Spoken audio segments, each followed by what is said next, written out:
갈라디아서 5장 1절로 우리 6절까지의 말씀 한 절씩 교독하겠습니다. 제가 1절 말씀 읽겠습니다. 그리스도께서 우리를 자유롭게 하려고 자유를 주셨으니 그러므로 굳건하게 서서 다시는 종의 멍에를 매지 말라.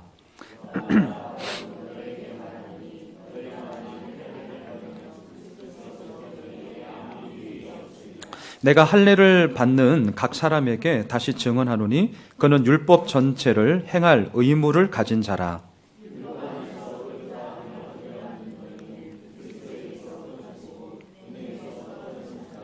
우리가 성령으로 믿음을 따라 의의 소망을 기다리노니 그리스도 예수 안에서는 할례나 무할례나 효력이 없으되 사랑으로서 역사하는 믿음뿐이니라. 아멘. 제가 오늘 설교의 제목을 자유로 정했습니다. 자유. 자, 여러분, 자유하면 가장 먼저 떠오르는 게 뭐가 있으세요? 지금 딱 떠오르는 거. 저는 설교를 준비하면서 자유라는 말을 딱 생각했을 때 그때 제일 먼저 떠올랐던 게 군생활을 마치고 제대할 때가 떠올랐어요.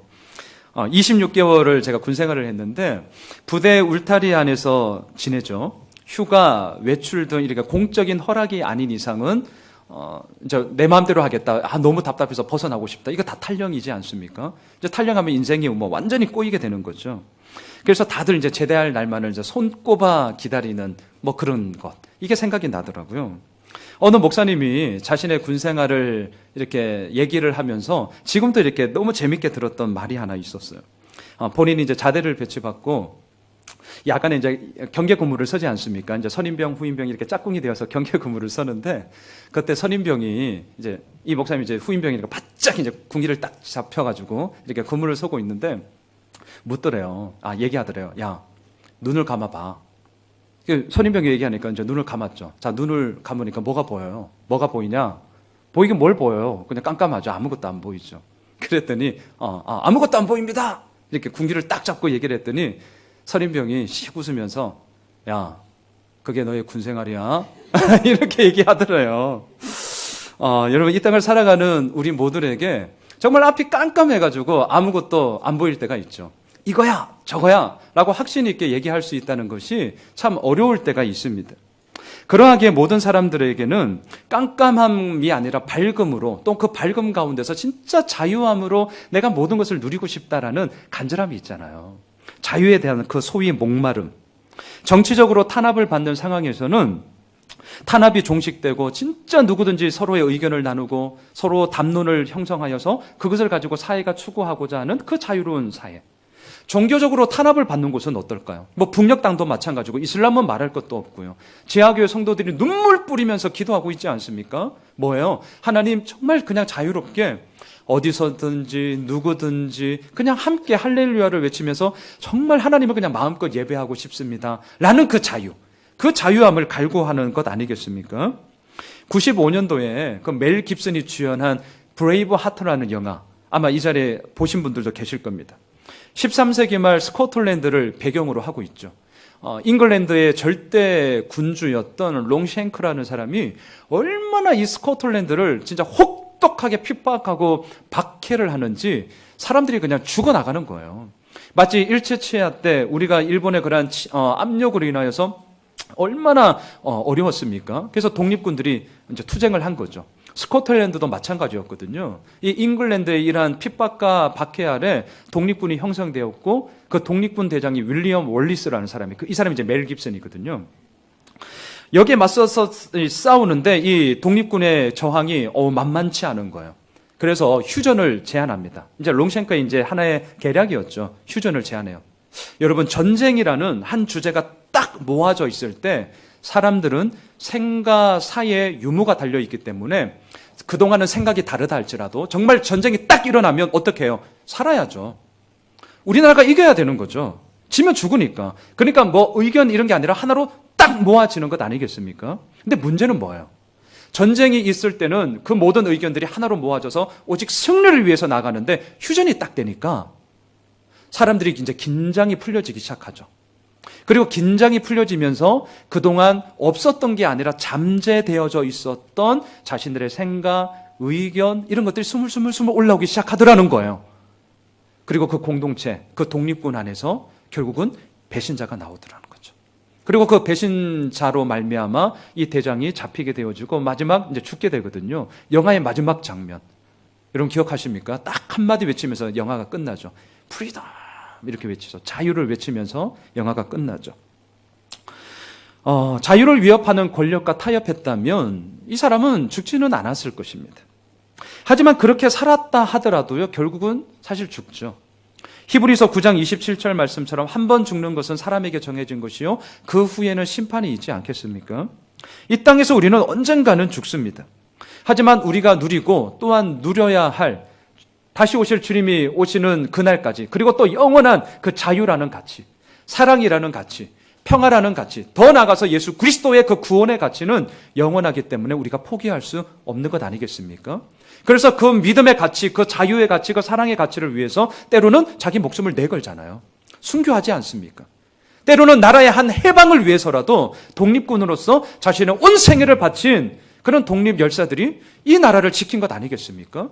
왜? 나의 목숨보다 때로는 그 자유와 사랑과 믿음과 구원의 가치가 영원하기 때문에 그 믿음의 여정을 걸어나가는 것이죠.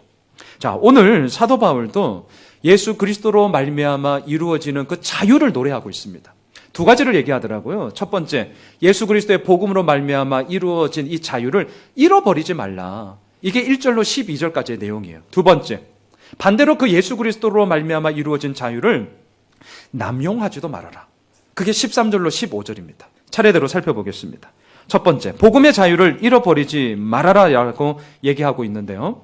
예수님은 복음이 주는 자유를 누릴 수 있도록 우리에게 자유를 주셨습니다. 자, 1절을 다시 한번 보시죠. 오늘 본문 1절입니다. 함께 읽겠습니다. 시작. 그리스도께서 우리를 자유롭게 하려고 자유를 주셨으니 그러므로 굳건하게 서서 다시는 종의 멍에를 매지 말라. 이 말씀은 두 문장이죠. 두 문장. 사실과 명령으로 나눌 수 있습니다. 자, 사실 무엇입니까? 그리스도께서 우리를 자유롭게 하려고 자유를 주셨다. 이게 사실이죠. 역사적인 팩트죠.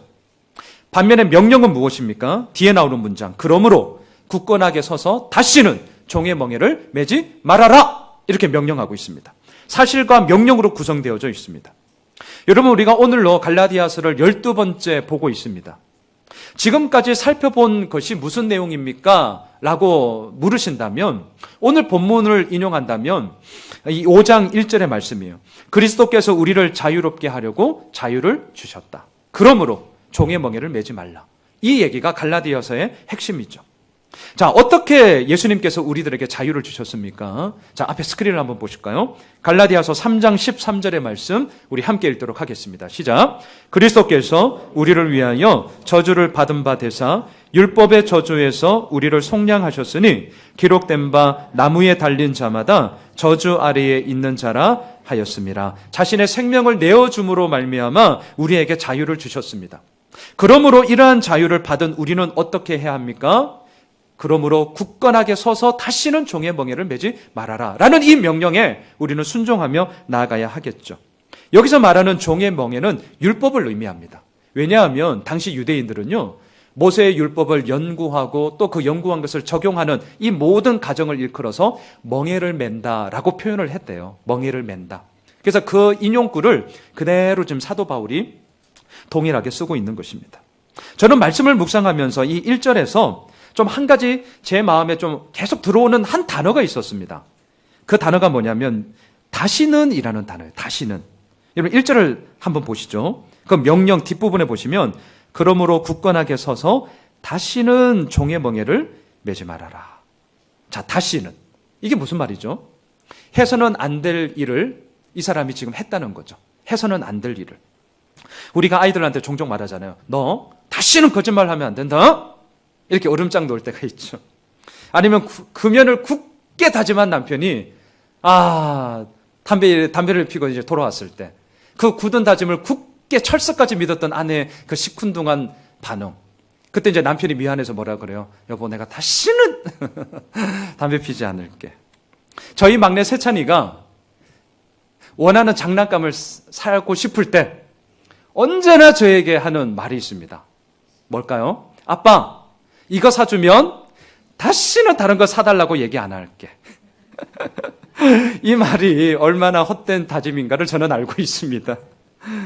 사도 바울 역시 너무 우리들의 이러한 다짐, 내가 다시는 안 할게요 라고 얘기하는 우리들의 다짐이 얼마나 연약한지를 사실 사도 바울도 알고 있었습니다. 그래서요, 명령을 다시 한번 보십시오. 굳건하게 서서 다시는 종의 멍에를 매지 말라 이렇게 명령하면서 그 근거를 어디에 두고 있는지를 잘 보세요. 근거. 그 근거는요, 앞서 1절에서 우리가 보았던 사실의 근거를 두고 있습니다. 다시 말할까요? 예수 그리스도께서 우리에게 자유를 주신 그 자유, 예수님의 자유의 근거를 두고 있습니다. 나의 굳은 다짐, 나의 굳은 결심에 근거를 두지 않습니다. 내가 다시는 거짓말하지 않을게. 내가 다시는 도박하지 않을게. 아니면 내가 다시는 담배 피지 않을게. 내가 다시는 이렇게 다시는 하면서 내가 그거 하면 내 손에 장을 지질게. 이렇게 얘기하는 거. 여러분 손가락 한번 멀쩡하세요? 다시는 이렇게 하면서 장치지 않을게. 그게 진짜가 되면 저부터가 이 손가락이 이렇게 성하지 못할 거예요. 그게 우리의 모습 아니겠습니까? 그래서 사도 바울은 다시는 종의 멍에를 매지 말라 명령하는데 그 명령을 어디에 근거를 두고 있냐면 우리들의 다짐, 우리들의 열심, 내가 이거 하나 그런 거에 근거 두지 않아요. 예수님께 근거를 두고 있다는 거예요. 예수님께. 자, 이제 이게 오늘 첫 번째 포인트로서 우리가 계속 좀 생각해 보고자 하는 말입니다. 갈라디아서를 통해 우리가 반드시 붙잡아야 할 것이 있습니다. 그것은 우리에게 근거가 없다입니다. 우리 같이 한번 고백할까요? 우리에게 근거가 없다. 시작. 우리에게 근거가 없다. 이건 그냥 하는 말이 아니고요. 정말입니다. 진짜예요. 다른 사람 볼 것 없고요. 그냥 내가 지금까지 살아온 삶을 한번 쫙 돌아보세요. 잘한 것 있죠, 물론. 하지만 잘했는데 뭘 그리 잘했습니까? 또 한편으로. 내가 물론 좋아하고 기쁘고 이룬 것 있죠. 네, 이룬 거 있죠. 하지만 이룬다고 한들 얼마나 많은 것을 이루었겠냐는 거죠. 겉으로는 멀쩡합니다. 하지만 속으로는 너무나도 쓰디쓴 눈물과 아픔을 갖고 있는 사람들이 너무나 많이 있고요. 속으로는 아픔과 갈등, 상처와 그런 모든 정말 싸움들로 인하여서 처참하게 황폐해지고 무뎌져 있는 분들이 참으로 많이 있음을 우리는 보게 되죠. 우리에게는 정말 아무런 근거가 없습니다. 제가 말씀을 준비하면서 이번 주 우리 보배 집사님 또 우리 이내한 집사님 가정 하나님의 부르심을 받았잖아요. 한 2, 3년 전 이제 전립선 암 때문에 그동안 건강하셨지만 이제 그거 치료받는다고 소위 이제 좀 한풀 이렇게 꺾이시긴 했죠. 하지만 이렇게 빨리 하나님의 부르심을 받을 거라고는 우리 가족은 전혀 생각을 못 하셨겠죠. 우리 딸네 가정이 다니는 교회 보고 싶다고 하셔서 우리 교회도 오셨었거든요. 그리고 저는 이제 머리를 우리 이내한 집사님이 예쁘게 깎아주시기 때문에 이제 그 샵에 갔을 때 아버님을 또 우연치 않게 만나서 길 시간은 아니지만 인사하고 그냥 잠깐 이렇게 얘기를 나누면서 또 아버님의 그런 향취를 조금은 제가 이제 알고 있었죠. 너무나 뜻밖의 장례 소식 듣고 이제 저는 화요일 오전에 미리 우리 집사님 또 빈소를 찾아갔습니다. 그때 얘기를 나누던 중에 우리 보배 집사님이 이렇게 얘기하셨어요. 아버님이 지금 봉담에 있는 교회에 출석은 하셨거든요. 근데 한편으로는 이제 우리 집사님이 느끼기에 구원의 확신에 대한 부분에 있어서 분명함이 있나. 이제 그게 자녀들이 또 좀 믿음이 없는 아내 또는 남편을 향하여서 그런 마음들이 있잖아요. 근데 이제 아버님이 이제 이런 얘기를 하셨다는 거죠. 우리가 흔히 하는 말, 내가 더 좀 열심히 잘 믿어야 되는데 그렇지도 못하고, 또 그동안 살아온 삶이 좀 착했어야 되는데 좀 그렇지도 못하고 부족하고, 그렇다고 내가 다른 사람들한테 많이 베풀고 그렇지도 못하고, 이제 이런 얘기로 인해서 좀 그렇다, 이제 이런 얘기들을 하셨다는 거죠. 이제 그럴 때 우리 집사님이 또 갈라디아서 우리 계속 나누면서 하는 말이 뭐예요? 오늘 말씀도 그거지만 우리에게 근거가 없다는 거잖아요. 우리가 정말 구원을 얻는다는 것은 예수님이 나를 사랑하셨고 그 예수님 때문에 내가 구원을 얻는 것이고, 오늘도 예수님 때문에 그냥 내가 기뻐하고 감사하는 것이고, 이제 그 말씀을 아버님께 했더니 그때는 아버님이 들으시면서 수긍을 하시더라는 거예요. 여러분 참 감사한 이야기죠. 그리고 그러한 이야기는 비단 우리 먼저 하나님 나라에 가신 아버님에게만 국한된 얘기가 아니라 오늘도 이 자리에서 이 땅을 살아가고 있는 우리들에게 계속해서 적용해야 될 정말 예수 그리스도의 복음 아니겠습니까? 사랑하는 성도 여러분, 우리에게는 정말 아무런 근거가 없어요. 근거가 있다면 오직 예수님께만 있습니다. 그래서 오늘 이 1절 말씀을 허투루 보내시면 안 됩니다. 이 사실과 이 명령이 함께 포함되어져 있는 이 말씀을 우리는 귀 기울여 들여다 보셔야 합니다. 근거가 어디에 있습니까? 1절을 다시 한번 보세요. 그리스도께서 우리를 자유롭게 하려고 자유를 주셨으니. 여기입니다. 여기. 근거는 여기밖에 없어요. 이걸 근거로 사도 바울이 명령하는 거죠. 그러므로 굳건하게 서서 다시는 너희들 종의 멍에를 매지 마. 이렇게 얘기한다는 거예요. 사도 바울은 이 명령이 실제적인 현장 가운데 어떻게 이루어져야 되는지를 2절에서 계속 이렇게 얘기하는데요. 오늘 본문 2절을 보시죠.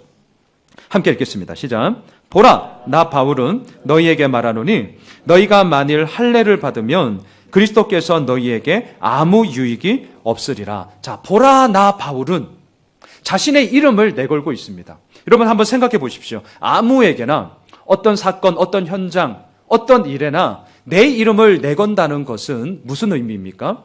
그것에 대해서 내가 책임을 지겠다. 내가 그것을 절대적으로 신뢰한다. 어떤 사람을 추천할 때 저의 이름을 내거는 거잖아요. 그 사람을 모르는데 어떻게 제가 추천을 합니까? 추천을 한다는 것은 그 사람 신뢰할 만하다. 더 나아가서 내가 그 사람 책임져 줄 수 있다라는 것까지, 그것이 바로 내 이름을 내거는 것이죠. 지금 사도 바울은 자신의 이름을 내걸고 있습니다. 그러면서 뭘 말하는가? 2절은 이렇게 바꿀 수 있습니다. 한번 들어보세요. 갈라디아 성도들아, 너희가 할례를 받는다는 거는 예수님이 너희들 삶 속에 아무런 유익도 되지 않는 거야 라고 말하는 거와 똑같다라는 거예요. 그게 오늘 지금 2절의 말씀입니다. 사도 바울이 왜 이렇게 말하는 것인가? 그것은 거짓 교사들이 가르쳤잖아요. 예수님을 믿는 거 참 잘한 거다. 믿는 거 참 잘한 거야. 하지만 믿는 것만으로는 100점 만점에 100점이 안 돼. 100점 만점을 이루기 위해서는, 완성하기 위해서는 뭐가 필요하냐? 할례를 받아야 돼. 율법을 지켜야 돼. 이렇게 얘기했잖아요. 그래서 이 사람들이 할례를 받는 것은 무엇입니까? 제가 나쁘게 얘기하면 예수님을 믿는 것만으로는 완성되지 않기 때문에 그 부족한 것, 그 보충해야 될 것을 할례를 통해서 완성시키겠다는 거죠. 이 프레임을 한번 잘 생각해 보세요. 오늘 복음학교에서도 우리가 우상의 문제를 제가 좀 다루려고 하는데요. 종교적 행위였던 이 할례는 결국 우상이 되는 것입니다. 자, 왜냐하면 예수님을 믿는 것만으로는 충분하지 않습니다. 지금 거짓 교사들이 지금 이렇게 얘기하잖아요. 그러니까 예수 믿지 마세요 이러면 아예 안 들으니까 이들이 아주 교묘하게 들어와요. 여러분, 예수를 믿는 거 참 잘한 겁니다.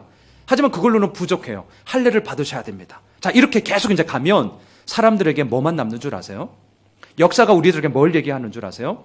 예수를 믿니 안 믿니 이 얘기가 남는 게 아니라 할례를 받았니 안 받았니 요게 남게 됩니다.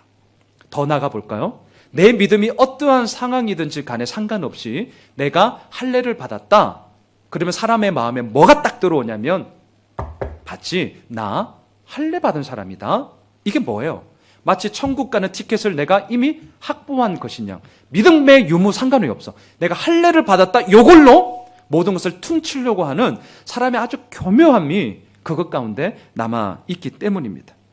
예수님은 사라지고 할례만 남게 되는 거예요. 그래서 오늘 본문 2절에서 얘기합니다. 너희가 만일 할례를 받으면 예수님은, 그리스도는 너에게 아무 유익이 안 되는 거다. 그것 때문에 그러는 거예요. 그것 때문에, 이것 때문에. 제가 오늘 주보 칼럼에도 썼어요. 지난 수요일 날 이 말씀을 나누었는데 마태복음 13장에 그 씨 뿌리는 자의 비유 너무 잘 알아요. 우리가 특히 교회학교 출신이라면 뭐 이 말씀은 이제 안 들어도 우리가 다 결론을 갖고 있죠. 무슨 결론을 갖고 있습니까? 길가밭, 돌밭, 가시떨기밭 되지 말고 뭐예요? 좋은 땅 되자, 옥토 되자. 그래서 뭐 하시려고요? 30배, 60배, 100배 결실 맺자. 땡! 설교 끝! 근데 이게 너무나도 잘못됐다는 것을 아십니까? 비유의 제목이 뭐예요? 비유의 제목이. 네, 씨 뿌리는 자의 비유라면서요. 근데 우리들에게 남는 건 뭐예요? 씨 뿌려진 땅만 얘기하고 있다는 거예요. 이게 정말 우리가 깨셔야 됩니다. 이 비유의 말씀을 듣고 나서 씨 뿌리는 자, 다시 말할까, 예수님은 온데간데 없어. 뭐만 남아요? 땅만 남아있어. 땅만. 길가밭이니 돌짝밭이니 물론 우리들의 마음의 상태니까 체크해야죠. 그런데 그 돌 누가 치우는데요? 씨 뿌리는 자이신 예수님이 치우잖아요. 그 가시 누가 치우는데요? 씨 뿌리는 자로 오신 예수님이 치우잖아요. 근데 우리는 땅이면서 땅이 스스로 모든 돌을 제거하는 것처럼, 땅이 스스로 모든 가시들기를 제거하는 것처럼, 그래서 좋은 땅 되자. 됩니까? 됩니까? 안 돼요. 안 돼. 근데 우리가 왜 그 말씀을 가지고 왜 땅만 얘기하냐는 거죠. 자, 이게 뭐예요? 오늘 본문에 나오는 할례가 마치 이와 똑같다는 거예요. 할례 좋은 겁니다.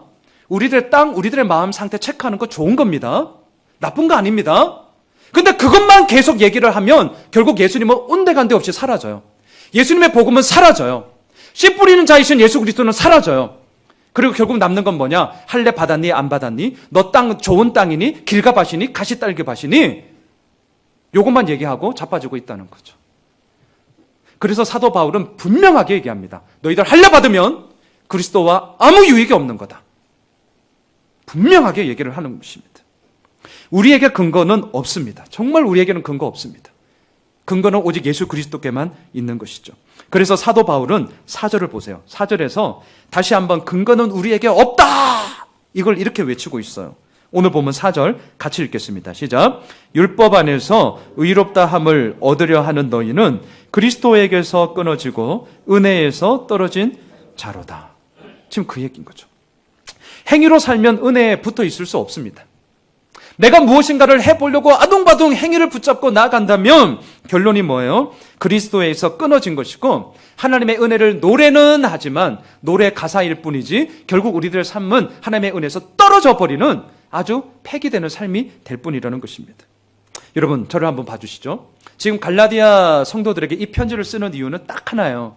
너무나 이 갈라디아 성도들을 사랑했고요. 이 공동체가 너무나 귀했기 때문입니다. 그래서 지금 잘못한 것에 있어서 책망하고 있죠. 경고하고 있죠. 근데 잘 들으세요. 책망만 하지 않았습니다. 경고만 하지 않았습니다. 자, 오늘 본문 5절로 한번 가보세요. 오늘 본문 5절 같이 한번 읽어봅시다. 시작. 우리가 성령으로 믿음을 따라 의의 소망을 기다리노니. 자, 4절에서 5절로 넘어오면서요. 아주 큰 변화가 일어났어요. 아주 큰 변화. 그게 뭐냐면 인칭 대명사가 바뀌었어요. 자, 4절을 다시 한번 보세요. 4절에 나오는 인칭 대명사가 뭐죠? 너희죠, 너희. 그래서 너희들 할례 받으면 그리스도에게서 끊어지는 거다. 은혜에서 떨어지는 거다. 2절도 보시면요. 너희들 할례 받으면 아무런 유익이 없다. 이렇게 너희들이라고 썼어요. 근데 5절에서는 뭐라고 쓰죠? 우리가 이렇게 나가고 있어요. 여러분, 너 하지 마! 경고할 때 경고해야 됩니다. 너 다시는 그렇게 하면 안 돼. 그렇게 함으로 말미암아 자신의 잘못을 직시하게 만들고 나의 잘못이 무엇인지를 분명히 깨닫게 해야 되는 너 필요합니다. 그런데 너 요걸로만 그치면 때로는 그 사람에게 상처로만 남습니다. 뭐가 뒤따라와야 될까요? 4절에서 5절로 넘어가는 우리가 뒤따라야 됩니다. 우리. 너 절대 그렇게 하면 안 돼. 우리가 같이 한번 해볼까? 이게 뒤따르지 않으면 사람의 변화가 일어나지 않더라고요. 요즘 우리 아이들이 방학이에요. 우리 아들들 세 놈이 쪼르르 앉아서 주로 뭐 하는 줄 아세요? 막 수학 문제 풀고 잉글리시하고 이게 아니라 이제 게임을 열심히 이제 하고 있죠. 막 속이 터져요, 속이. 전혀 안 하면 제일 좋겠지만 안 할 수는 없고 저에게 뾰족한 대안도 없고 이게 사실 저의 고민이거든요. 근데 너무 가다 싶을 때 제가 얘기합니다. 야, 이제 게임 스탑. 아직 제 아빠 말빨 먹힙니다, 그래도. 그럼 이제 안 해요. 그리고 나서 뭐 하느냐. 소파에 쪼르륵 앉아가지고 뭐 하겠어요. 이제 TV 봐요. TV 보고 있어요. 대안이 없어요, 대안이. 뾰족한 대안이. 너 휴대폰 하지 마. 너 TV 보지 마. 네, 여기까지는 우리가 다 할 수 있는데 그 다음 오늘 본문을 그대로 적용하면 뭐 해야 될까요? 우리 독서할까? 우리 자전거 탈까? 아니면 우리 애들 축구 좋아하거든. 우리 축구할까? 이렇게 가야 되거든요. 근데 이게 제가 힘든 거라요. 내가 하기 싫으니까 머릿속에서는 그게 같이 뒷받침이 돼야 우리 아이들이 조금씩 바뀌고 게임을 안 하는 그 시간에 뭔가 대안책으로서 온전하게 뿌리가 내려질 텐데 제가 하기 싫으니까 이게 이제 숙제입니다. 저희 숙제. 너 하지 마. 이거는 우리가 얼마나 잘합니까? 너 하지 마. 근데 우리 축구할까? 우리 산책할까? 우리 놀이터 가서 놀까? 우리가 힘드니까, 내가 힘드니까 이게 뒷받침이 안 되는 거예요. 그러면서 머릿속에서는 저놈들 저 게임 안 해야 되는데 이것만 생각하고 있으니 어찌 우리들의 실상에 변화가 일어날 수 있겠습니까? 근데 오늘 사도 바울은 다르더라고요. 정말 사도 바울은 사도 바울이에요. 너 할례 받으면 안 돼. 너 율법을 통해서 이루어지는 거 아니야? 단호하게 지적했습니다. 아닌 것에 대해서는 아닌 거라고 얘기했습니다. 근데 지적만 하고 책망만 하고 그러지 않았다는 거예요.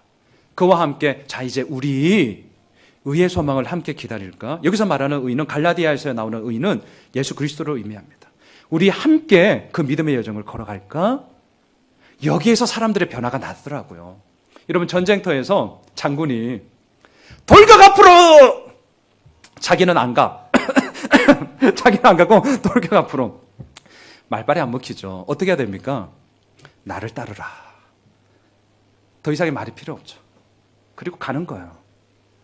부하들이 어찌 안 가겠습니까? 지금 사도 바울이 그 얘기를 하는 거죠. 4절까지는 너! 정확하게 네 삶의 현실이 어떤 건지를 정확하게 봐야 돼. 하지만 그 이후 5절에서 우리가 여기에요. 여기.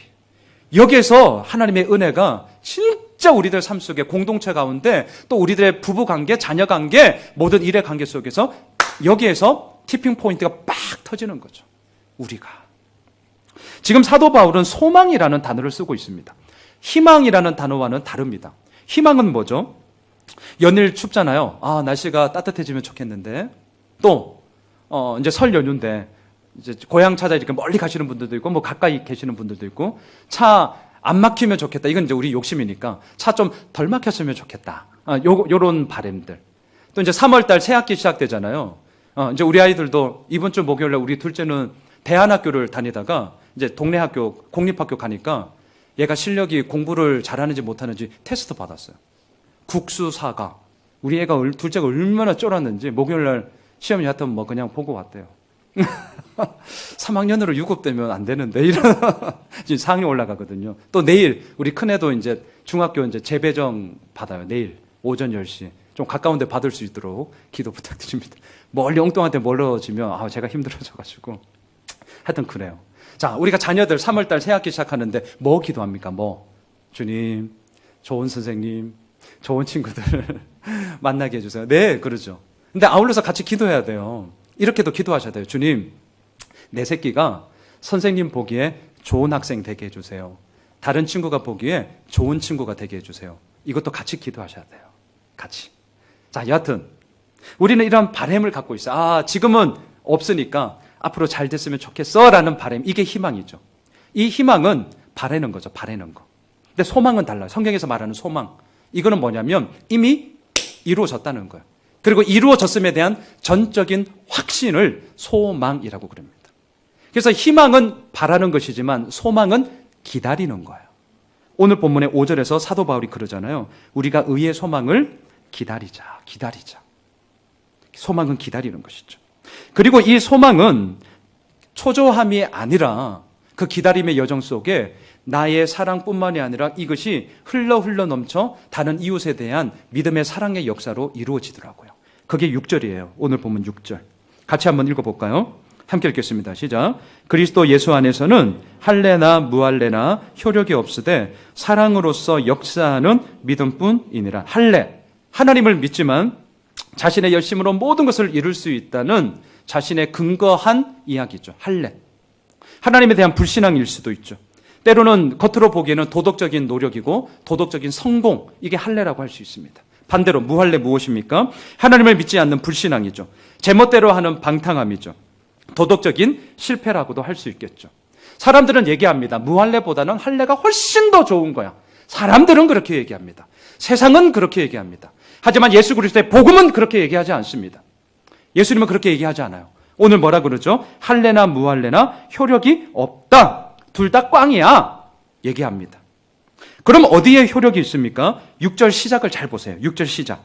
어디에 효력이 있습니까? 그리스도 예수 안에서는 여기에 효력이 있는 거예요.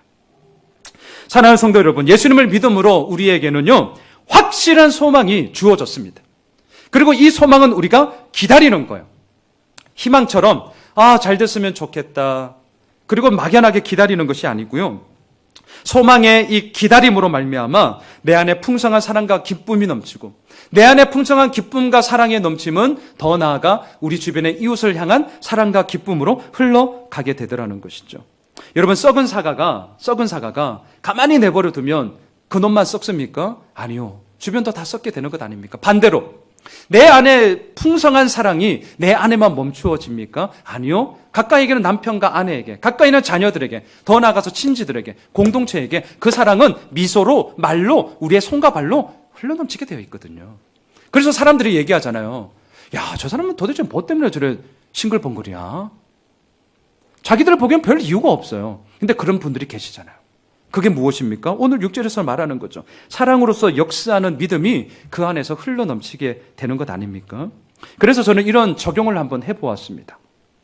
자, 보세요. 우리가 살아가면서 내 안에 사랑이 없다라고 생각할 때가 있습니다. 저도 마찬가지예요. 내가 진짜 목사가 맞나 이런 생각. 내 안에 왜 이렇게 좀 냉랭하지? 왜 이렇게 내 마음이 좀 싸하지? 제가 좀 더 노골적으로 말하면 지겠다 진짜 다 꼴 보기 싫다. 이런 마음들이 있거든요. 우리가 이럴 때가 있잖아요. 이럴 때. 왜 그럴까요? 왜? 오늘 말씀에 근거해서 말씀을 드린다면 근본적인 이유는 믿음으로 우리들의 소망을 기다리지 않기 때문입니다. 다시 말하면 결국 하나님과의 관계예요. 하나님과의 관계. 하나님과의 관계가 내 삶을 풀어가는 열쇠입니다. 근데 이걸 놓치고 때로는 이 문제를 해결해 보려고 내가 더 많이 사랑해야지 굳게 다짐하거든요. 그리고 그 굳은 다짐을 가지고 딱 그 사람 앞에 섰을 때 어떻게 해요? 첫째, 1번 표정 관리하잖아요. 1번 표정 관리를 싹 하면서 더 2번 더 예의를 차리죠. 더 예의를 차려. 근데 우리는 압니다. 그것이 얽힌 문제를 푸는 방법이 아니라는 것을 알죠. 왜요? 그렇게 만남이 끝나고 나서 상대방의 반응이 시큰둥하면 어때요? 내가 이렇게까지 했는데 다시는 내가 하는 거래. 이렇게 되거든요. 결국 이렇게 돼요. 이게 해결책이 아니죠. 진짜 해결책이 어디에 있습니까?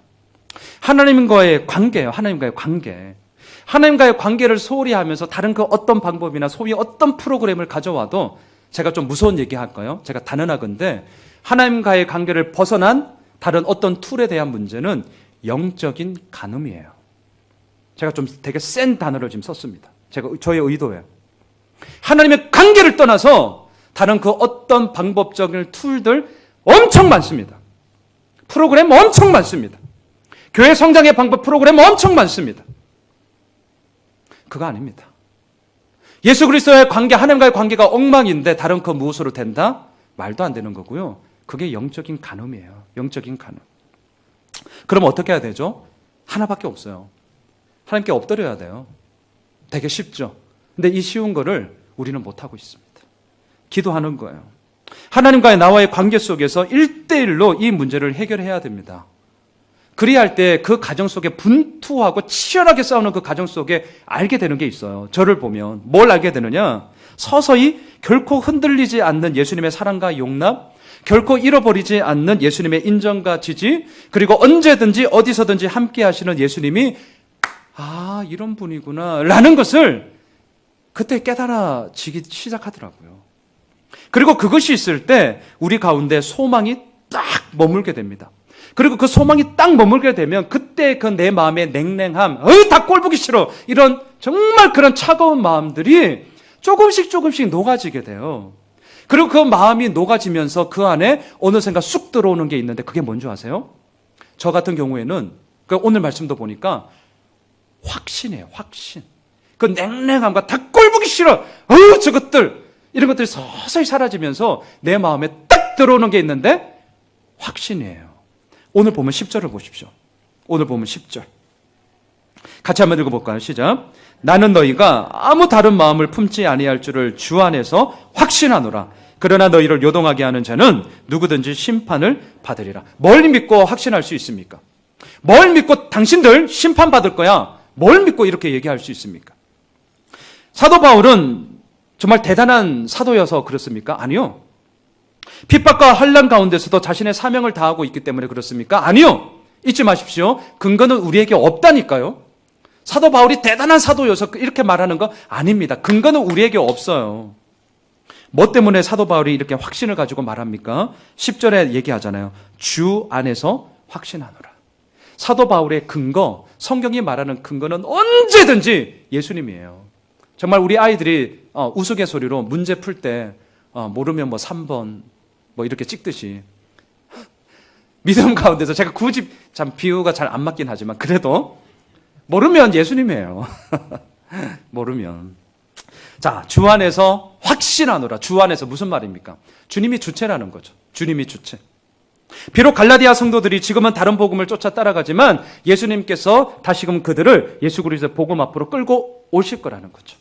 지금은 다른 마음을 품고 있지만 예수님께서 같은 마음을 품게 하심으로 말미암아 이 무너진 갈라디아 교회 공동체를 다시금 일으켜 세우실 거라는 거예요. 누가요? 주님께서. 주 안에서 확신한다라고 얘기를 하고 있습니다. 이 마음이 있기 때문에, 이 확신이 있기 때문에 사도 바울은 어떻게 했습니까? 핍박이 오더라도 예수 그리스도의 십자가를 전한 거예요. 11절을 보십시오. 11절. 같이 읽을까요? 시작. 형제들아, 내가 지금까지 할례를 전한다면 어찌하여 지금까지 박해를 받으리요? 그리하였으면 십자가의 걸림돌이 제거되었으리니. 할례를 전했다면 박해를 받지 않습니다. 할례를 전했다면 사도 바울은요, 유대교의 차세대 주자로서 승승장구했을 것이고, 차세대 주자가 아니라 이제는 대표 주자가 되었을 것입니다. 더 이상의 그런 박해, 환난, 사도 바울 삶 속에 없었을 것입니다. 그런데 왜 사도 바울은 그 핍박과 박해의 여정을 걸어간 것입니까? 다메섹 도상에서 부활하신 주님을 만난 것 때문이에요. 다른 이유가 없어요. 예수님의 그 십자가, 예수님의 그 부활이 내 삶의 온전한 유일한 답이라는 것을 그때 훅! 그냥 내 마음속에 완전히 모든 것을 다 뒤집어 엎은 것이죠.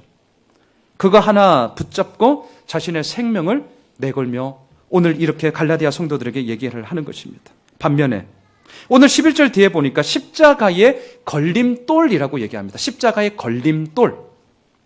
십자가는 걸림돌이 아니잖아요. 십자가는 디딤돌이잖아요. 근데 유대인들에게는 이 십자가가 걸림돌이었습니다. 왜 그럴까요? 자신들이 그동안 지키고 있던 율법을 사도 바울은 십자가로 말미암아 다 깨부셨기 때문이죠. 그동안 자신들이 기득권을 누지고 있는 그 시스템, 그 모든 근거가 어디에 있습니까? 율법을 지켜야 한다. 이것에 다 자신의 권리와 자신의 그 모든 소유함들이 가지고 있었는데 이것이 다 깨져버리니 사도 바울이 좋을 리가 없죠. 그리고 그 사도 바울이 전하는 예수님의 십자가가 얼마나 꼴보기 싫었겠어요. 그래서 뭐라고 얘기합니까? 십자가는 걸림돌이다, 걸림돌. 이렇게 유대인들이 얘기를 한 것이죠. 우리에게 한번 물었으면 좋겠습니다. 예수님의 십자가는 걸림돌이십니까? 아니면 디딤돌이십니까? 앞에 스크린을 한번 보실까요? 고린도전서 1장 18절의 말씀인데요. 우리 함께 읽도록 합시다. 시작. 십자가의 도가 멸망하는 자들에게는 미련한 것이요 구원을 받는 우리에게는 하나님의 능력이라. 예수님의 십자가가 걸림돌이시라면 제가 이 말씀을 근거로 해서 죄송하지만 예수님의 십자가가 걸림돌이야 멸망으로 가시는 것입니다.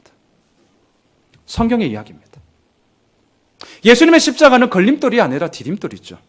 정말 이 고린도전서 1장 18절의 말씀처럼 예수님의 십자가는 우리 모두에게 하나님의 능력이 되는 줄 믿습니다. 정말 그 능력이 우리를 이끌어가는 것이고 그 십자가만이 우리가 자랑해야 되는 것 아니겠습니까? 자, 지금 사도 바울은 자유를 잃어버리지 말라고 얘기하면서 근거는 나에게 없다. 할례를 통해서 의로워지는 거 아니다. 만일 그렇게 생각한다면 그것은 예수님께로부터 떨어지는 것이고 하나님의 은혜에서부터 끊어지는 거다라고 얘기합니다. 왜? 이런 것들이 자꾸 우리들에게 주어진 자유를 잃어버리게 만들기 때문입니다. 반면 오늘 13절로 15절까지를 보면 자유를 남용하지 말라고 그래요. 자, 13절로 한번 가보시죠. 오늘 보면 13절 같이 읽겠습니다. 시작.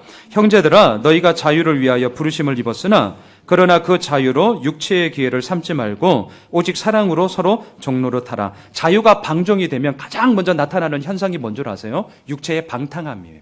방탕함. 자, 오늘 보면 13절에 보세요. 육체의 기회를 삼지 말라. 여기서 말하는 육체는 우리 눈에 보이는 뻔한 이 몸뚱아리가 아니고 우리들의 타락한 본성을 의미합니다. 자, 우리의 타락한 본성이 기회를 찾고 있어요. 무슨 기회를 찾겠어요? 쾌락이죠. 우리들의 타락한 본성이 기회를 찾고 있습니다. 뭘 찾겠어요? 정욕이죠. 정말 천박함이에요. 천박함. 이게 우리들의 본성이 호시탐탐 기회를 찾고 있는 꺼리들입니다. 그리고 이러한 방탕은 자신에게만 국한되는 것이 아니라 결국은요, 썩은 사과가 자기만 썩는 게 아니라 제가 좀 매정하게 얘기하면 지 혼자 그냥 망하면 돼. 제가 매정하게 좀 얘기하면. 그런데 희한하게 이런 부정의 전염성은 얼마나 빠르게 신속하게 다른 사람들에게, 다른 공동체에게 이게 전염이 되는지 몰라요. 전염이 되는지. 그래서 사도 바울은 14절에서요. 우리에게 주신 자유가 부정의 전염성이 아니라는 것을 다시 한번 외칩니다. 14절을 보세요. 같이 읽읍시다. 시작. 온 율법은 내 이웃 사랑하기를 내 자신같이 하라 하신 한 말씀에서 이루어졌느니. 자, 주님께서 우리들께 주신 자유의 목적이 뭐라는 거예요? 한마디로 이웃 사랑이라는 거죠. 근데 이 자유가 방종으로, 자유가 남용되니까 이웃 사랑이 아니라 뭐가 돼요? 이웃 착취가 돼요. 이웃 착취. 이웃 착취가 되고 이웃 괴멸이 되고 이웃 부패가 되다 보니 그것 가운데 썩은 내가 진동을 하더라는 것이죠. 그래서 15절로 가보세요. 15절. 그러한 이웃 착취, 이웃 괴멸의 결과가 뭐예요? 15절입니다. 시작. 만일 서로 물고 먹으면 피차 멸망할까 조심하라. 이웃 사랑이 우리들의 주신 자유로 말미암아 온전함을 가지면 정말 이웃 사랑으로 가죠. 근데 이 자유가 남용되면 육체의 방탕함으로 떨어지고요. 이 방탕함은 정욕과 쾌락과 천박함을 찾게 되고요. 이 천박함은 결국 나만 죽는 게 아니라 다른 이웃까지도 죽게 되고 서로 물고 뜯으면서 멸망의 길로 걸어가더라는 거죠. 말씀을 정리하겠습니다. 율법 준수 때문에 자유를 상실하게 된다면 방종 때문에 자유를 남용하게 됩니다. 예수 그리스도의 복음이 말하는 자유는 무엇입니까? 저는 이렇게 말씀드리고 싶어요. 죄책감에 찌들고 억눌리지 말라는 거예요. 왜? 하나님이 이미 우리를 사랑하시고 받아주셨기 때문에. 한편 난 원래 이런 사람이야 그러면서 자기 멋대로 자기 맘대로도 살지 말라는 거예요. 왜? 우리를 받으신 하나님이 내 삶의 주인이시니까. 사랑하는 예수 호미실 가족 여러분, 예수 그리스도의 복음은 우리를 진짜 자유케 하십니다. 그리고 그 자유함을 통해 예수님이 누구신가, 그리고 나를 위해 무엇을 하셨는가를 정말 알게 된다면 그 끝에서 우리가 반응할 수 있는 말은 저는 딱 하나라고 생각합니다. 주님, 그 자유를 주셨는데 내가 이제는 어떻게 하면 좋을까요? 저는 이거라고 생각합니다. 자유를 잃어버리지도 마시고 자유를 남용하지도 마시고 이 두 긴장선상 가운데 살아갈 때 우리가 정말 고백할 수밖에 없는 말 딱 하나, 그 자유가 진짜라면 주님, 우리가 그 자유를 어떻게 사용할 수 있을까요? 우리 가정에게 주신 귀한 선물들을 보며 주님, 이 선물들을 어떻게 양육하면 좋을까요? 우리에게 주신 사랑을 생각한다면 이 사랑을 어떻게 나눌 수 있으면 좋을까요? 저는 목자니까 주님, 이 교회를 어떻게 주님의 그 도구로 나아가면 좋을까요? 우리는 이것밖에 남지 않는 것이죠. 바라기는 우리를 다스리시고 오늘도 이끄시는 자유케 하시는 주님만을 바라봅시다. 그리고 이번 한 주간 설 연휴입니다. 정말 마음껏 행복한 시간 보내십시오. 하지만 그 자유 가운데서 주님께서 어떻게 이루어 가시는지를 우리가 보면 좋겠고요. 그 가운데 우리들의 모든 영광스러움이 하나님으로 말미암아 이루어짐을 고백하게 되어지는 우리들의 모든 삶이 되시길 주님의 이름으로 축원합니다.